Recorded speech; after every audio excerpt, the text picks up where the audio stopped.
جئنا إلى الدنيا كي ندعو إلى الله لننشر الخير في الكون الذي حارى ونرسل العطر من روض الهدى الزاهي ويشرق السلم أنوارا وأنوارا. جئنا إلى الدنيا كي ندعو. بھائیوں میں لڑائیاں، بہن بھائیوں میں لڑائیاں، کبھی جائیداد کی، کبھی زمینوں کی، کبھی رشتوں کی. اپنے رشتوں کو عزت دو. اپنے جہاں کوئی استاد شاگرد کا رشتہ، بہن بھائی کا رشتہ، خاوند بیوی کا رشتہ، پڑوسی کا رشتہ، اللہ کے واسطے زبان اسے احتیاط سے استعمال کرو، اسے خوبصورت کر کے استعمال کرو. کبھی اونچ نیچ ہو جائے، معافی مانگ لو، توبہ کرو، اللہ بھی معاف کر دینے والا ہے. اور تمہارے آگے شادیاں ہونے والی ہیں یا کہیں کہ ہو چکی ہوں گی. سب سے اہم رشتہ جس پر قرآن نے سینکڑوں آیات اتاری ہیں وہ خامد اور بیوی کا رشتہ ہے. سب سے اہم رشتہ جس پر اللہ نے سینکڑوں آیات اتاری ہیں، دوبارہ سن لو، سب سے اہم رشتہ جس پر سینکڑوں آیات ہیں وہ خامد اور بیوی ہے. ماں باپ کے لیے چند، اولاد کے لیے چند، بہن بھائیوں کے لیے چند، باقی رشتوں کے لیے تھوڑے تھوڑے اشارے، وراثت کے لیے 2 رکوع، اور خامد اور بیوی سینکڑوں آیات ہیں کہ یہ نسل کی بنیاد ہیں. اگر یہ بگڑ گئے، اگر یہ ٹوٹ گئے، شیطان روزانہ کچہری لگاتا ہے. روزانہ جس آج ہم نے خیر کی کچہری لگائی، وہ روز شر کی کچہری لگاتا ہے. کہتا کیا کر کے آئے ہو؟ وہ سارے کارگزاری سناتے ہیں، چوری کرائی، ڈاکہ ڈلوایا، بدکاری کروائی، لڑائی کروائی، قتل کروایا، کفر کروایا. چپ کر کے سنتا رہتا ہے. ہاں ایویں سر ماری رکھتا. ایک پیچھو بھیڑ تجھے شیطان کھڑے ہوتے ہیں، جی میں میاں بیوی نو لڑایا، اوچھل پڑتا کہتا واہ واہ کام تو کر گیا، گاں جا. اس کو بلا کر گلے لگاتا ہے اور اس کو اپنے پاس بٹھا کر کم وقت کم تھا اے کر کے تسی کی کر کے. اس میں کہ سینکڑوں آیات ہیں اس پر، سینکڑوں، کہ یہ رشتہ سب سے پہلا رشتہ ہے خامند اور بیوی، آدم اور حوا، اور آخری رشتہ بھی ہے خامند اور بیوی. جنت میں ہر مرد اپنی بیوی کے ساتھ، ہر عورت اپنے خامند کے ساتھ زندگی گزار رہی ہے. اور ہمارا جوائنٹ فیملی سسٹم ہے، اس میں یہ رشتہ پوری طرح پس رہا ہے. کبھی لڑکی کے گھر والوں کی طرف سے، کبھی لڑکے کے گھر والوں کی طرف سے، کبھی میاں بیوی کے اپنی طرف سے، کبھی گھر کے اندر ساس بول رہی ہے، سسر بول رہا ہے، نند بول رہی ہے، دیور بول رہا ہے. ایک کھچڑی پکی ہوئی ہے. جوائنٹ فیملی سسٹم بہت اچھا تھا. اب یہ مصیبت بن گیا ہے کہ میں اپنے حدود کا نہیں پتا. آنے والی لڑکی یہ حق لے کر آتی ہے کہ اگر میں صاحب جائیداد ہوں تو میں اس کو الگ گھر میں اٹھاؤں. وہ یہ حق میرے اللہ نے رکھا ہے کہ آنے والی بچی کا الگ گھر ہونا چاہیے جس میں ایک نئی زندگی شروع ہو. بیچ میں لوچ تلنے والا جو ہوتا ہے، بیچ میں یہ ادھر سے کوئی مشورے دے رہا ہے، کوئی ادھر سے، یہ نہ ہو. ایک زندگی چلے. اگر اتنا بھی میرے پاس نہیں ہے تو میں اس کو ایک کرائے پر گھر لے کر دوں. اگر یہ بھی میری استطاعت نہیں ہے تو پھر میں اسے ایک گھر میں پورشن الگ دوں جس میں وہ اکیلی اپنا کام کرے. اگر یہ بھی نہیں ہے، ایک کمرہ، ایک کچن، ایک ٹوائلٹ لڑکی کا فرض حق ہے، فرض حق ہے. اگر اس کی بھی ہمت نہیں ہے تو وہ تسبیح پڑھ کے روزے رکھ کر کسی دن دینوں برباد نہ کرے.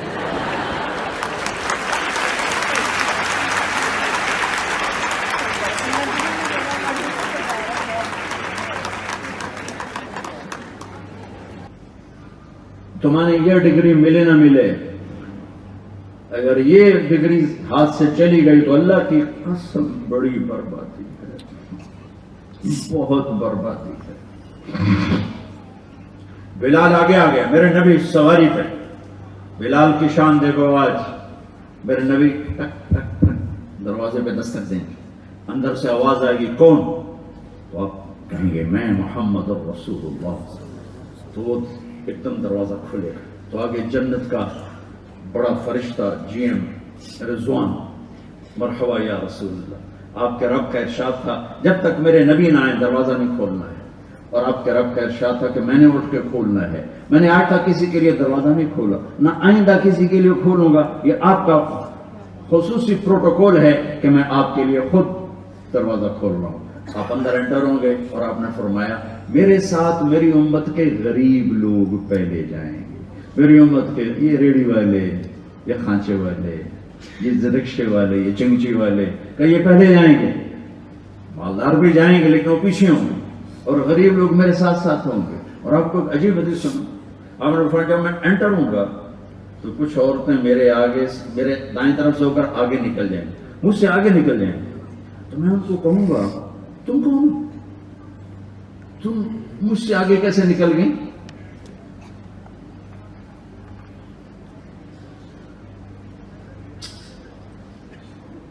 وہ کہیں گے یا رسول اللہ ہم آپ کی وہ بیٹیاں ہیں جو جوانی میں بیوہ ہو گئیں اور بچوں کی تربیت کی خاطر دوسری شادی نہ کی. آپ نے فرمایا وہ مجھ سے بھی آگے جا رہے ہیں.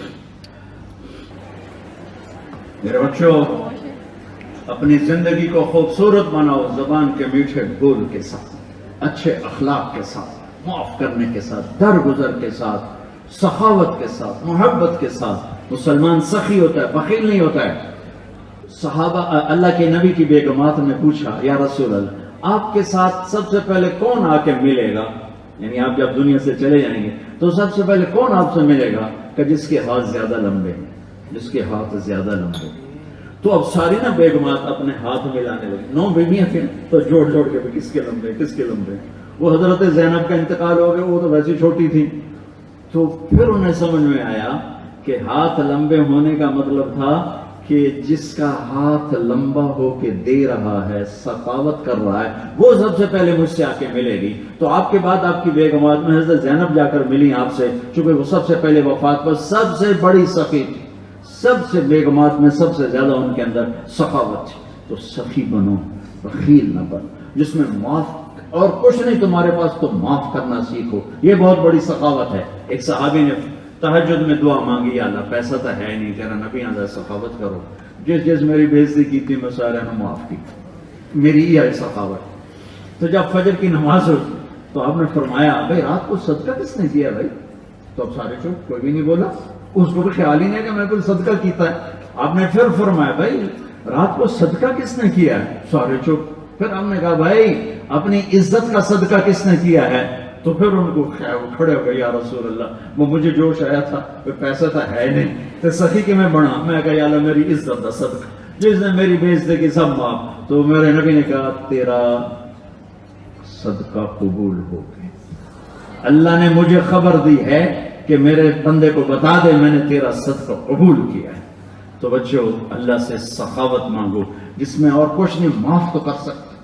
کسی طرف سے بدتمیزی ہے جانے معاف کرو, درگزر کرو. میرے نبی کا فرمان ہے ثلاثۃ اقسم علیہن, میں قسم اٹھاتا ہوں, ضمانت دیتا ہوں, تم معاف کرو, عزت گھٹے تو مجھ سے لے لے.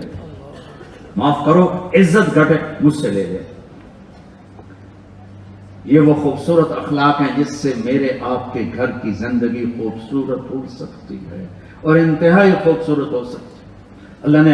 اللہ نے ہمارے پورے پاکستان میں ظلم ہے بچیوں پر, وراثت نہیں دیتے ماں باپ, نہ ماں باپ دیتے ہیں, ماں باپ مر جائیں تو بھائی نہیں دیتے. ہمارے ذمہ داروں میں تو فرضی انگوٹھے لگوا کے زمین اپنے نام کر لیتے ہیں, اندر ہی انگوٹھے لگوا کے زمین اپنے نام کر لیتے ہیں, اور خود والدین کہتے ہیں لے ساڑی زمین جوائی کھانا کیوں کھانا, وہ بے وقوف تیری بیٹی جا رہی, ساڑا جوائی ساڑی زمین لے جاوے. یہ میرے دیس کی جہالت ہے, یہ میرے دیس کی جہالت ہے. میرے نبی کا فرمان ہے جس کو اللہ نے 2 بیٹیاں دی اور اس نے ان کو ڈولی بیٹھا کر رخصت کر دیا, وہ جنت میں میرا ساتھی ہوگا. ایک صحابی نے پوچھا اگر ایک بھی ہے تو جنت میں ساتھی ہوگا. میرے نبی نے فرمایا جس کو اللہ نے 2 بہنیں دی اور اس نے بہنوں کا حق ادا کیا, ان کو باعزت رخصت کیا, تو جنت اس پہ واجب ہو جائے گی. یہ اللہ تعالیٰ نے اتنا بہنوں کا حق رکھا ہے, لیکن میرے پورے دیس میں بہنوں کو وراثت میں کچھ نہیں ملتا. میری آواز بہت دور تک جا رہی اس کیمرے کے ذریعے, کان میں پڑ جائے تو اللہ کے واسطے اسی دودھ کو پی کر تیری بیٹی جوان ہوئی ہے جس کو پی کر تیرا بیٹا جوان ہوا ہے, اسی پانی سے تیری بیٹی بنی ہے جس سے تیرا بیٹا بنا ہے. ایک چھت, ایک تھالی, ایک پیالی میں سب کچھ دے کر اور پھر یوں ظلم و ستم کہ کوئی نہیں بتائیں. ہمارے پنجابی میں, ہمارے علاقے میں جہیز کو داج کہتے ہیں, داج, تینوں داج دے چھڑے بس بس ہوں اور کشا نہیں ساڑھے کو. یہ ظلم و ستم میرے دیس کا اجتماعی ظلم ہے, اور جہاں ظلم ہوتا ہے وہ اللہ کی رحمت اور مدد اٹھ جاتی. میں ہر دفعہ ایک واقعہ سناتا ہوں چھوٹا سا. میں رائمنڈ پڑھتا تھا, جس استاد سے میں نے قرآن سیکھا اور پڑھا, میں ان کے پاس شہد کی بوتل لے گیا گھر کے باغ کے. میں نے کہا استاد جی آپ کے لیے شہد لایا. فرمانے لگے کہاں سے لایا؟ میں نے کہا جی میرے اپنے باغ کا ہے, آم کا. میں نے کہا میرے اپنے باپ کا ہے. تو اب میرے استاد کا سوال سننا. کہنے لگے تیرے باپ نے اپنی بہنوں کو زمین میں سے حصہ دیا تھا؟ یہ سوال کیوں کیا ہے؟ اگر دیا تھا تو یہ شہر حلال ہے، اگر نہیں دیا تو یہ حرام ہے. تیرے باپ نے اپنی بہنوں کو زمین میں سے حصہ دیا تھا؟ میں نے کہا جی الحمدللہ میرے پیو دی بہن ہی کوئی نہیں.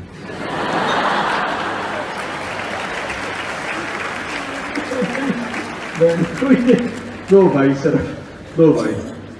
کہنے لگے اچھا تو پھر تیرے دادے نے اپنی بہنوں کو حصہ دیا تھا؟ میں نے کہا جی میں اس میں پیدا ہی کوئی نہیں اور میں نے کی پتا دیتا کہ نہیں دیتا. اتنی تحقیق کے بعد ایک شخص اس وقت 10 روپے کی بوتل آتی تھی، انہوں نے اسے قبول فرمایا کہ غلط لقمہ اندر جاتا تو کیا کرتا ہے، جسے معلوم ہوتا ہے وہ یوں تحقیق کرتا ہے. اور بچیوں کا حق کتنا ضروری ہے کہ نہ دو تو سارا رزق حرام ہو جاتا ہے. یہ میرے نبی کے بتائے ہوئے دروس زندگی ہیں جس سے تمہاری زندگی خوبصورت بنے گی، عالی شان بنے گی. جھکنا سیکھو، معاف کرنا سیکھو، درگزر کرنا سیکھو، امت بن کے چلنا سیکھو، فرقوں میں مت بٹو، سیاسی جماعتوں کا حصہ مت بنو، کسی سیاسی جماعت کا حصہ نہ بنو، کسی مذہبی ایسی جماعت جو تمہیں لڑا دے چڑھا دے اس کا حصہ نہ بنو.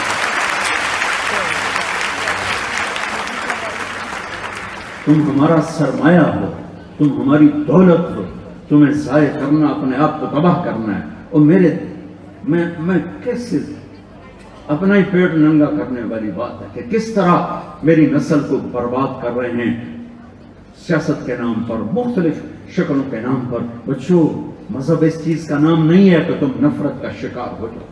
مذہب اس چیز کا نام نہیں ہے کہ تم دست و گریباں ہو جاؤ. مذہب اس چیز کا نام نہیں ہے کہ تم ایک دوسرے کی شکلیں دیکھنا بھول جاؤ. مذہب اس چیز کا نام نہیں ہے کہ تم ایک دوسرے کے خلاف ڈنڈے اٹھانا شروع کر دو، لڑائیاں شروع کر دو. اللہ کے واسطے امت بن کے چلو، امت بن کے چلو، امت بن کے چلو. اپنے آپ کو فرقوں میں تقسیم مت کرو. ہو تم جس بھی فرقے کے ہو اسے اپنے دل میں رکھو، اسے اپنی بنیان بناؤ، اپنا چولا اپنا کرتا محمدی بناؤ. امت بن کے اپنا تعارف کرواؤ. میرا تعارف ہے کہ میں مسلمان ہوں، یہ میرا تعارف. یہ میرا تعارف نہیں ہے میں سنی ہوں، میں شیعہ ہوں، میں بریلوی ہوں، میں دیوبندی ہوں، میں اہل حدیث ہوں. یہ تعارف میں تعفن ہے، اس میں آگ بھری ہوئی ہے، اس میں نفرت بھری ہوئی ہے. جو اس نفرت کو بھڑکا رہے ہیں وہ اس ملک کے بڑے دہشت گرد ہیں، وہ اس ملک کے بڑے دہشت گرد ہیں، وہ اس ملک کے بڑے دہشت گرد ہیں جو امت کو فرقوں میں تقسیم کر رہے ہیں. اور وہ سیاستدان بڑے دہشت گرد ہیں جو میری اس نسل کو اپنی سیاست چمکانے کے لیے استعمال کر رہے ہیں.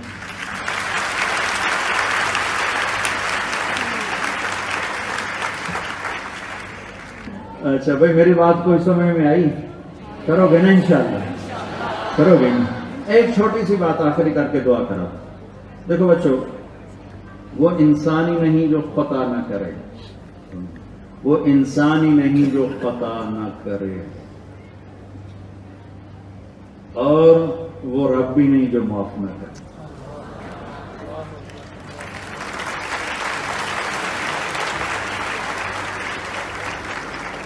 جئنا إلى الدنيا كي ندعو إلى الله لننشر الخير في الكون الذي حارى، ونرسل العطر من روض الهدى الزاهي، ويشرق السلم أنوارا وأنوارا.